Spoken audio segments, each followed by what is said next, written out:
এইভাবে আসলে চিন্তা করে নেই, বাট আপনার কাছে শুনে মনে ভালো লাগলো যে জিনিসটা আসলে আমাদের দিকেই থাকতেছে। বিশ্বাসটা করতে পারতেছিলাম যে আমরা ৩০০ প্লাস রান করতে পারবো, এবং এরকম সুযোগ আসলে, আর যেটা বললাম যে ওডিআই ক্রিকেট আসলে আমি খুব পছন্দও করি। এইটা দেখার পরে একটা ক্রিকেটার গত ১.৫ বছরে বাংলাদেশের জাতীয় দলের হয়ে ওয়ানডে খেলতে পারেনি। ওইটা আনন্দের লাগে আবার কষ্টও লাগে, দুটোই নাকি? না, অবশ্যই কিছুটা কষ্ট তো থাকে, কারণ সবসময় বলি বাংলাদেশের রিপ্রেজেন্ট করাটা একটা অন্যরকম ব্যাপার, এবং সবসময় বলি যে যদি আমাকে ফরম্যাট অনুযায়ী বলেন যে ওডিআই ক্রিকেটটা আমাদের জন্য অনেক বড় একটা খেলা, এবং অবভিয়াসলি আমিও সত্যি কথা বলতে খুবই লাইক করি। আর যেটা বললাম যে হ্যাঁ, অবভিয়াসলি বাংলাদেশকে রিপ্রেজেন্ট করতে পারলে সবসময় ভালো লাগবে আলাদাভাবে।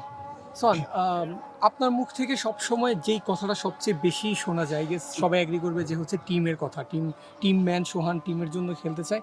এটা কি সোহানের, নুরুল হাসান সোহানের সবচেয়ে বড় শক্তির জায়গা? বলতে পারেন, আমার কাছে মনে হয় যে এই কালচারটা হওয়াটা অনেক ইম্পর্টেন্ট। কারণ এই কালচারটা যখন আমরা হতে পারবো, not only international level, domestic লেভেলেও আমার কাছে মনে হয় যে এই জায়গায় কাজ করার অনেক অনেক জায়গা আছে। তো এই জায়গায় জিনিসটা যখন হবে, তখন দেখবেন যে আলটিমেটলি বাংলাদেশ ক্রিকেট একটা বড় জায়গায় গিয়েছে। কারণ ক্রিকেটটা আমি সবসময় এটা ফিল করি যে এটা it's a team game. So আপনার টিম হিসাবে চিন্তা করতে হবে, ইন্ডিভিজুয়াল কোনো কিছু না। আমার এই ১০০ দিয়ে যদি আমি আজকে ম্যাচ জিততে না পারতাম, তাহলে আমার কাছে মনে হয় না এটার কোনো মূল্য থাকতো। সোহান সোহান, দুই কিপারের দারুণ উইলোবাজি, মাহিদুল অঙ্কন ইয়াং আপনার জুনিয়র, কিভাবে গাইড করলেন, তার ব্যাটিংটা কতটুকু এনজয় করলেন? না, অবভিয়াসলি দেখেন, ওর সাথে কথা বলে আমরা দুইজন মিলে কথা বলতেছিলাম এবং এনজয় করছি। আর ও খুবই ভালো ব্যাটিং করছে, এবং অ্যাট দ্য সেম টাইম আমার কাছে মনে হয় যে নাইম এবং বিজয় আমাদের একটা ভালো শুরু করে দিয়েছে, যার কারণে আমাদের কাছে ওই জিনিসটা হয়েছে যে আমরা ওই সময় ওই বিশ্বাসটা করতে পারতেছিলাম যে আমরা ৩০০ প্লাস রান করতে পারবো, এবং অবভিয়াসলি ওর সাথে ব্যাটিং করে খুব ভালো লেগেছে। আচ্ছা, এক ম্যাচ হাতে রেখেই কিন্তু সিরিজ জয়, এবং এতে আপনার অবদান রয়েছে। এই বিষয়টি আসলে কতটা এনজয় করলেন, এবং এতে কৃতিত্ব আসলে ব্যাটিং লাইনকে দেবেন নাকি পুরো টিমের? আমার কাছে দেখেন, সবসময় আমি যে জিনিসটা বলি যে ব্যাটিং বা বলার কোনো কিছু না, একটা টিমের টিম বয় থেকে শুরু করে কোচিং ম্যানেজমেন্ট থেকে শুরু করে সবাই মিলে একটা টিম। সো পুরো ক্রেডিট টিমের যারা আছে সবাই আসলে আমার কাছে মনে হয় সমান প্রাপ্য।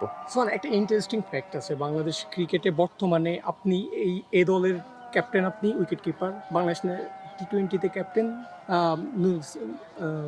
Liton Das wicket keeper, emerging টিমের ক্যাপ্টেন উইকেট কিপার তিনি হচ্ছে আকবর আলী, বাংলাদেশ নারী টিমের captain wicket keeper, Najmul Shanto বাকি দুই ফরম্যাটের উইকেট ক্যাপ্টেন, তিনিও উইকেট কিপিং করেন। বিষয়টা কি ইন্টারেস্টিং?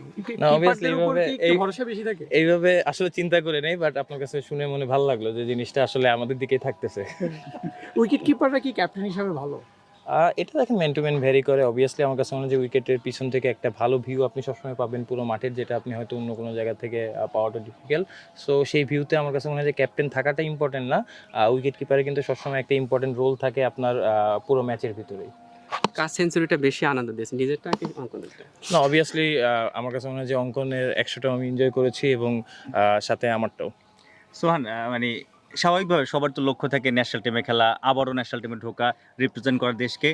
এই দলের এই সিরিজটা সবাই চায় এ দলের হয়ে সিরিজ ভালো খেলতে, কিন্তু আলটিমেটলি তো ইন্ডিভিজুয়াল সবার গোল থাকে।